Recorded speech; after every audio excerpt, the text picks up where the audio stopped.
Hello and welcome. I'm Raziel, and so it's Monday, which means it's a how do I improve a faction from a game day?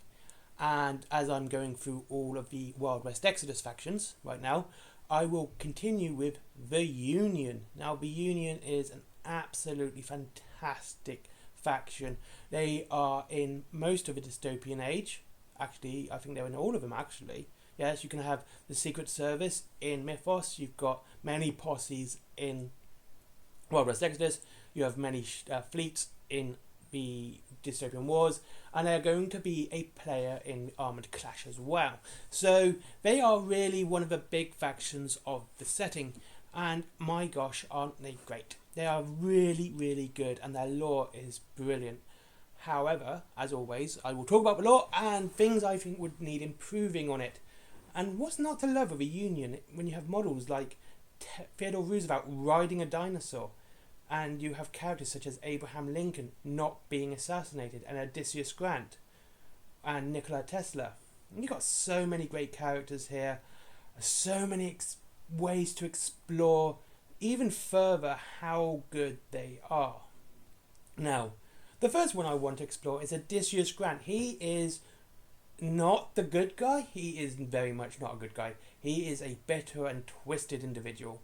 He does not like the Confederacy at all. He's absolutely abhorred by them after the Oil Wars. He hates them so much, and I've said this before, he destroyed a quarter of Richmond just to end the Oil War. Now, I would like to see how he is intricate into the Abraham Lincoln's role and plans of the ex-president, and how he uses him. He probably didn't use him with his assassination, because Odysseus Grant would most probably go out of his way to stop it from ever happening and killing Booth. So that would be the big one. But to see how he is, and how he is so different from the rest of the Union, who are the good guys, and how nasty he can be and how violent he can be to get his way, would be a really nice, interesting way to go. Because the Union are meant to be the good guys, the supporter of the Wild West, the ones that people look up to. They are your leaders. They are the leaders. They are the government of America at the time. So how would he fit into that? And given his statement and his temperament, I should say, how would people think of him? Would they turn against the Union because, it has people like him in it? These absolutely violent psychopaths. The guy shot a Carpathian's wife while she was lying in a coma in a glass coffin. Okay, that's a simplified view. And though he says it was a stray bullet, but this is Odysseus Grant we're talking about, that was no stray bullet. Okay. And also, have the investigation onto that. How did that go around? The next is Abraham Lincoln. Now, this one is interesting as well. Abraham Lincoln was assassinated, okay, kind of, but he faked his death. The funeral was fake. His wife doesn't even know that he's still alive. Everything he does now is secret. It's so top secret. So he can govern and control the country better. He realised that while he was behind the desk, he couldn't, do what he needed to do. There was so much bureaucracy stopping him from doing the right thing. And so he decided that he was to be assassinated and make it nice, big and public, and so everyone could see that he died, and it would make it easier to cover up. It also means who actually knows he still exists as well. There's obviously members of his Secret Service. Does Odysseus Grant know? I would say highly likely, because you can use them both in the game, in the same army. And what about things like the lawmen and everything else? What is his status? How does he help the president? Does the president answer to him? Or is he more of an advisor on ways things should go? And if but he has full autonomy, should the president do something he doesn't like, he can go out and do his own business. More spotlight on how Abraham Lincoln actually works in the Wild West Exodus would be great. We know at the moment he is fighting the Shadow War in Mythos. That's where he is at the moment. And that's also something really interesting to see, especially if you're into Lovecraft and stuff like that. he's fighting cultists and, you know, big Lovecraftian models, creatures. I keep saying models and miniatures. Creatures. That's where he's at the moment. So that would be a fantastic thing to see. What's happening there? And, you know, maybe War Cradle could actually put Mythos into Wild West Exodus and make it one big game on two different fronts now, you know, riding the scale of the whole thing. Now, the Union itself, a lot of its story is set during the Oil War. It is now the leader of America, well, the American East at the moment, and they are fighting the Warrior Nation, they are fighting the Watchers, but they don't 100% know about. They are fighting everyone. They're fighting everyone on every front. They are a faction which is very, very divided. They are screwed, basically. I mean, they're in Africa, but with Armoured Clash, they're fighting the wars in the Atlantic and Pacific. They're at war with everyone. And everyone is at war with everyone else, okay? So there's no real true allegiances here. So how are they coping with all this strain? This was one of the reasons Abraham Lincoln chose his assassination, because he understood how much pressure the Union was under. He understood that this was a war that couldn't be fought behind a desk. And I also forgot Antarctica.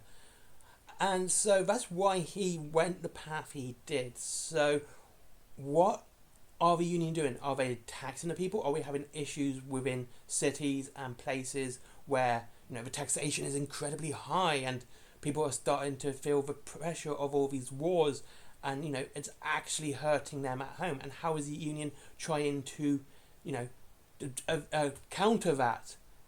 And how, you know, and when we have people like Nikola Tesla, he defected to the Union from the Enlightened.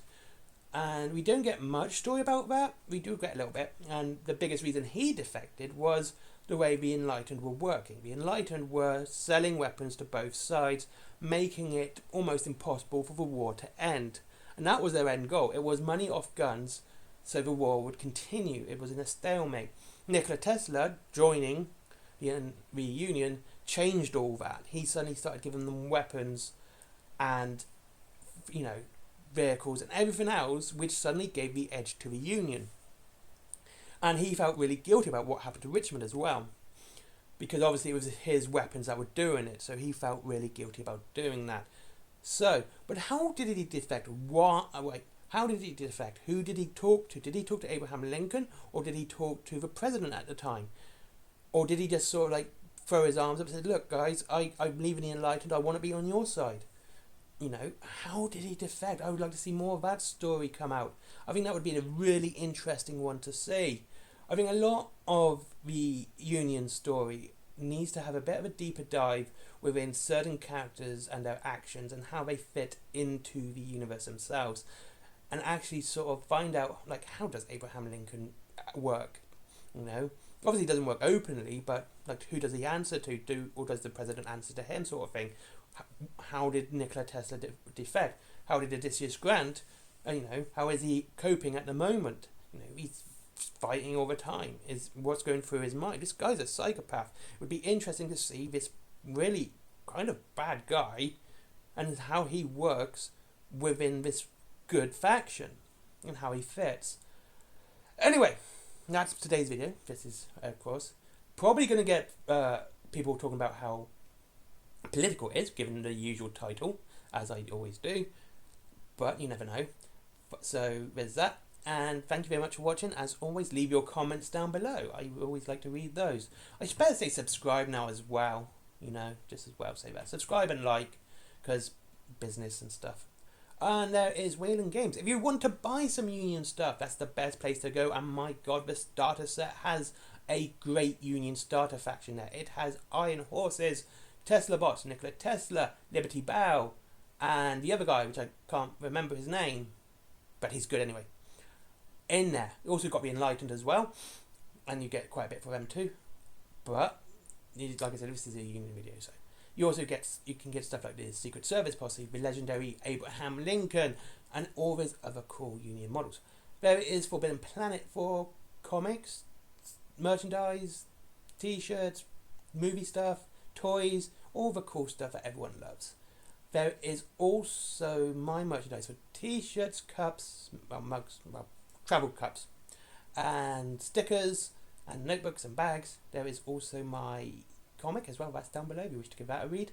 That would mean a lot more to me. That would mean a lot to me if you could go and read that. I really enjoyed making that. I should finish this one off. But work. There is Skyforge. Go and support my friend. He's a good guy. He deserves respect and he deserves the support. And finally, Patreon, because business. Bye bye.